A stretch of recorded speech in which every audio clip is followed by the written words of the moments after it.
Cody Rhodes haters, I got some bad news for you in this video. I'm going to tell you exactly what I'm talking about because we are fresh off of WrestleMania 40, y'all. Cody Rhodes, finally, for the love of all mankind, shout out to Mick Foley. He finished the story, right? He beat our tribal chief. He defeated the undisputed WWE Universal Champion Roman Reigns, Night 2, WrestleMania, Philadelphia, at Lincoln Financial Field. He did so 24 hours after a grueling yet lackluster tag team match where he teamed up with then World Heavyweight Champion Seth Rollins and lost to Roman Reigns and The Rock in a tag team match that a lot of us, we will look back on fondly, and it'll all be due to nostalgia. I did not like that match. But Cody Rhodes is an interesting guy where he has really set himself apart. He set himself apart to the point where no one else can touch this man in WWE. Nobody can touch this man in all of pro wrestling. And I got a stat that'll break that up. Cody Rhodes is a guy that resonated with fans, okay? I have my cousin. She has her daughter who is 5, and then she has a stepdaughter who is 7. She is a Cody Rhodes fan. Her stepdaughter is a Cody Rhodes fan, and her daughter is a Cody Rhodes fan, to the point where they made signs as they watched Night 2 of WrestleMania. I am a Cody Rhodes fan. Here's my point. Cody Rhodes is able to resonate with the fan base. It doesn't matter your age, your demographic, or your, what color you are. I blanked there for a minute. You can make fun of me down in the comments area below. Now look, Cody Rhodes, he has come a long way. He legitimately had to bet on himself. He had to leave WWE to go out there and prove to himself and prove to the fans and prove to Vince McMahon and WWE management that he is a true main eventer. And just like anything in life, it didn't happen overnight. It took years and years to build. Week in, week out, he did it. Started from the indie scene to ROH to New Japan, and then obviously starting AEW alongside Tony Khan and the Elite. Cody Rhodes has mentioned this in his documentary on Peacock. A documentary, I might add, we are supposed to be getting a part 2 for.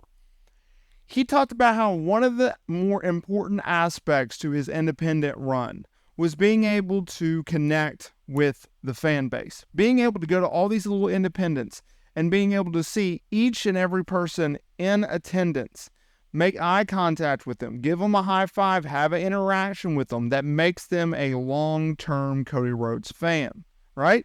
He carried that momentum. He carried that fan base from those indies to ROH, even a TNA run, New Japan, right? And then to AEW. And when he came back to WWE, he was a bigger star in WWE on the very first night than he was ever in AEW. Now, you could say, well, that's because he had the machine behind him.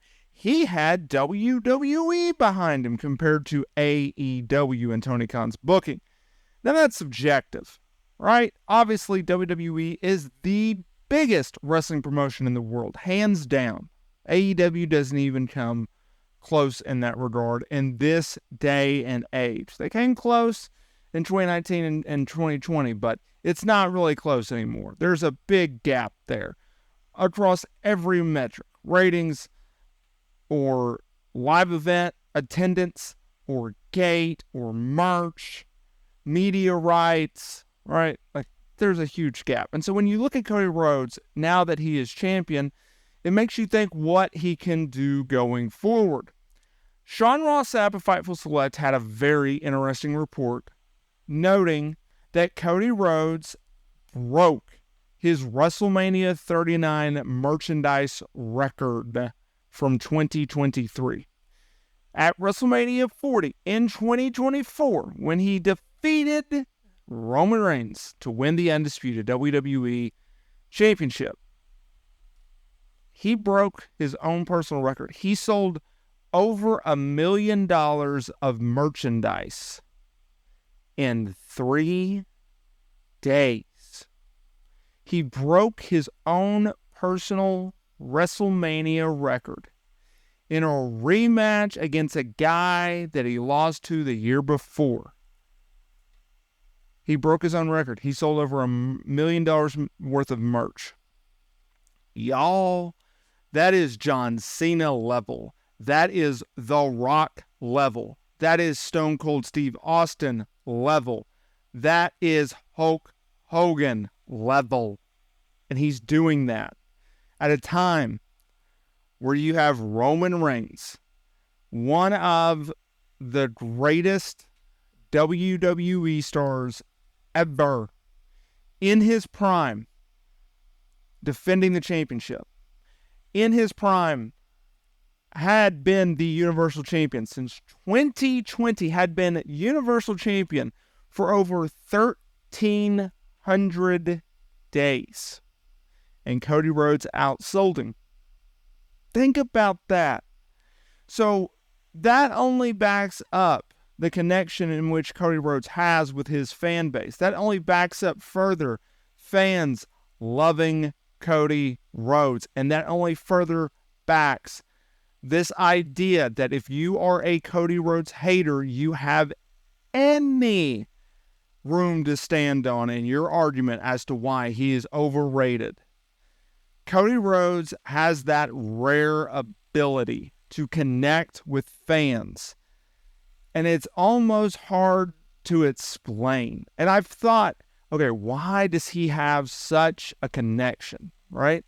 I get it. He's a good guy. He's a good talker.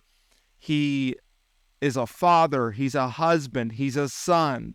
He's a white meat babyface. I mean, he is the definition of a white meat babyface in 2024, if you looked it up in the dictionary. He really is. He fits the mold of a WWE star. And he was a big star when he returned in 2022. He was an even bigger star when he returned from injury at the Royal Rumble, which he won in 2023. And even though he lost to Roman Reigns in the main event of WrestleMania 39 in 2023, he became a bigger star. And throughout his program with Brock Lesnar, he became an even bigger star. So now that the company is fully behind him, and now that he is the undisputed WWE champion, where can he go next? And how can he maintain that success? That, my friends, is the question. And I don't have an answer right now, but man, I cannot wait to go on this ride.